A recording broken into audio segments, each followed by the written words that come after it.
Congress a role in it, especially controlling the money, so that they could kind of keep a lid on it, if you will. I believe that if you're looking at least over the last 100 years, the tradition in the United States, it's always been that if our president feels that it's in a vital interest of our nation to enter into a military conflict, the president then also works with the Congress to decide whether it is the right thing to do or not. I mean, it's not just that he can gung-ho and go off and do it. And then also, you know, our tradition has been that you address the people and make sure that they're aware of what we're going to be doing as well. Those things aren't happening right now.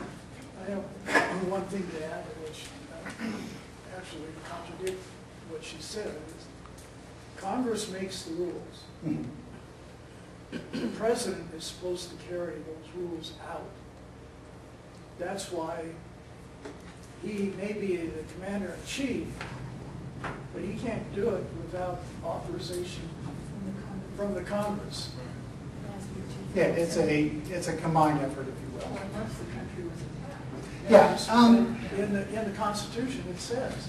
It doesn't say in a foreign country. It says if we're invaded or there's domestic violence. Exactly. Okay, so what we're doing tonight is section 3, and here's the reading for the rest of it. Section 2, and then section 3 and 4 will be our next section. All right, Article 1. This is kind of a summary. It follows the patterns of how a person or a group conveys authority to another group. Remember, I talked about we the people. We the people being the grantors to the government. We're giving up certain rights, and Article 1 follows that. Congress is the holder typically of the legislative powers, but there is some blurring of that, and we'll talk about that. Describes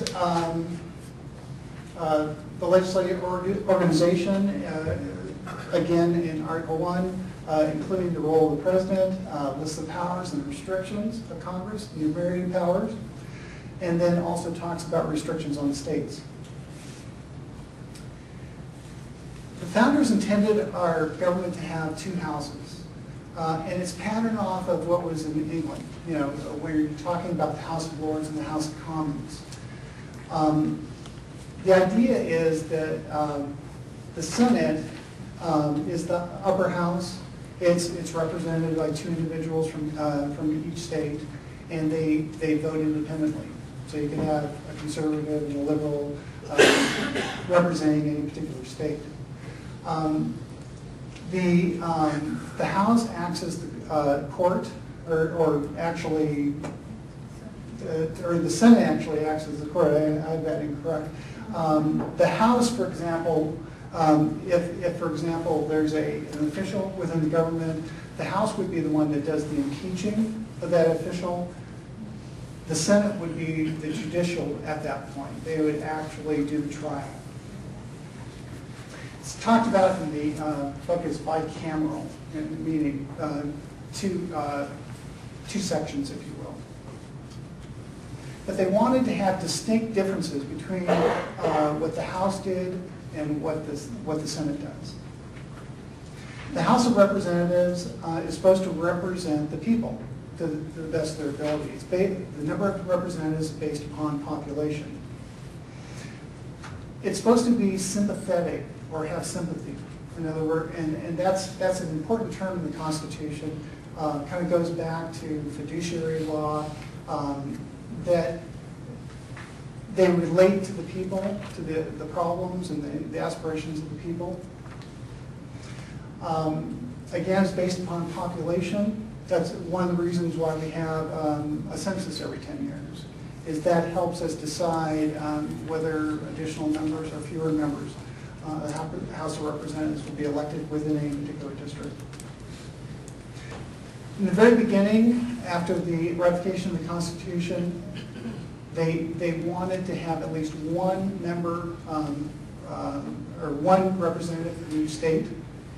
And there was, oh yeah, come to think about it, of Madison's first 12 amendments, one of those amendments, it just came to mind, we were talking a moment ago about amendments. One of the amendments, and it's talked about in this section, was to guarantee a minimum number of representatives.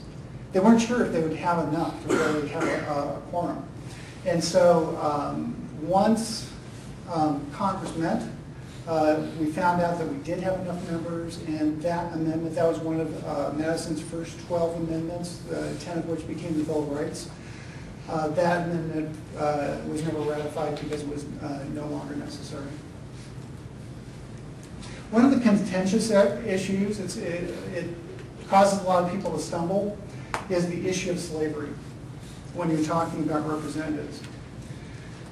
The problem that the founders saw was if they counted all slaves, slaves being property of an individual, a master, that really violated kind of the core principles of free and independent people. So it was a difficult thing to deal with. At the same time, the South didn't want their, the South would have loved to have had every slave counted towards their population so they could have more representatives.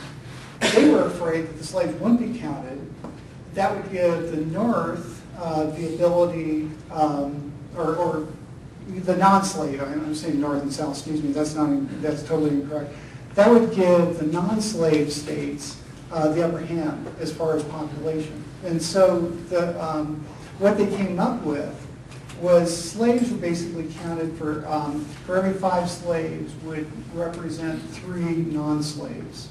So that would give out a balancing of the non-slave states compared to the slave states as far as representation within the House. Is that what's going on with some of these people? Like they're listening off and on to different, channels, and the blacks are now saying that they are angry that they were called 3 days. Right, and that's there are senators or actually representatives that have gotten up and on the floor and made that statement. That we were treated as 3/5. They weren't treated as 3/5. It was a huge issue. Oftentimes, when you try to put together a government and when they're writing the Constitution, they were dealing with tenacious issues. And they needed to come up with compromises that differing people could agree upon. And government is just that. It's a number of compromises. This is one thing that I think shows that the founders were anti-slavery, that they were trying to reduce the influence that these slave states had. And it was not and if to break the blacks down at all. I would imagine most scholars would probably agree that if they had tried to get rid of slavery at that time, at our founding, that our nation would have split. That we weren't at a point where we could do it. And I'm sure there was a lot of passionate debate about the topic. So this part talks about the whole notion of the founders' principles of independence.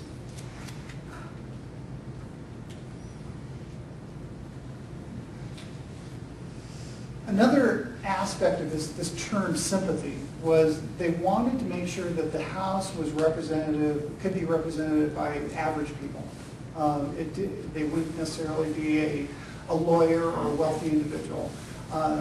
And the way that they set up representation, they wanted to make sure that, for example, gerrymandering wouldn't lock out poor districts from having representation. So they basically set the bar a little bit lower for the House of Representatives as far as becoming a representative. What I find fascinating is talking about 18th century women. But they actually had a higher standard of life, more rights than women in Europe did.